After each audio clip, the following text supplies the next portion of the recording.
Al-Shabaab ayaa sheegatay in saaka waa bariga ay weerar ku qaadeen laba saldhig oo ciidamada dowladda federaalka ah ee Soomaaliya ay ku leeyihiin magaalooyinka Bariire iyo Dheegle ee gobolka Shabeellaha Hoose.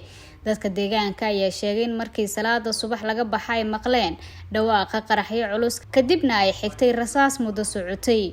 War ka soo baxay kooxda Al-Shabaab oo lagu daabacay bogga internetka ee iyaga taageera ayaa lagu sheegay in kooxdu ay cagta mariyeen laba saldhig oo ciidamada Soomaaliya ay ku leeyihiin Bariire iyo Dheegle.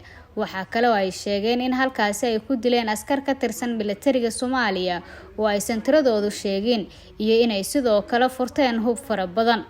Ilaa iyo hadda ma jiraan ilo madax bannaan oo xaqiijinaya sheegashada kooxda ee ah in ay qabsadeen saldhigyadaasi. Weerarka ayaa ka mid ah weerarada ay Al-Shabaab ku qaadi jirtay saldhigyada ciidamada dowladda Soomaaliya dhowrkii sano ee ugu dambeeyay. Dagaalo ayaa ka dhacay gobolka Shabeellaha Hoose. Dhanka kale, dowladda Soomaaliya ayaa sheegtay in la fashilay weerar ay Al-Shabaab ku soo qaaday saldhigyo ay ciidamada ku leeyihiin deegaanada Bariire iyo Dheegle ee gobolka Shabeellaha Hoose. Taliyaha ciidamada militariga Soomaaliya Odawa Yuusuf Raage oo la hadlayay warbaahinta dowladda ayaa sheegay in khasaare ay gaarsiiyeen kooxdii weerarka soo qaaday gobolka Shabeellaha Hoose gaar ahaan degmada Dheegle iyo deegaanka Bariire. nimanka sharwadayaasha ah ayaa xalay waxay isku dayeen inay deegaanadaas ay ku qaadaan weerar oo ay dib u qabsadaan ciidanka xoogga dalka Soomaaliyeed oo geesiyaasha runtii oo aad iyo aad aan u amaanayo oo awalna u diyaarsanaa dhagarta iyo muxuu ay sheegay ficilada gudaha ay nimankaas u kacayaan.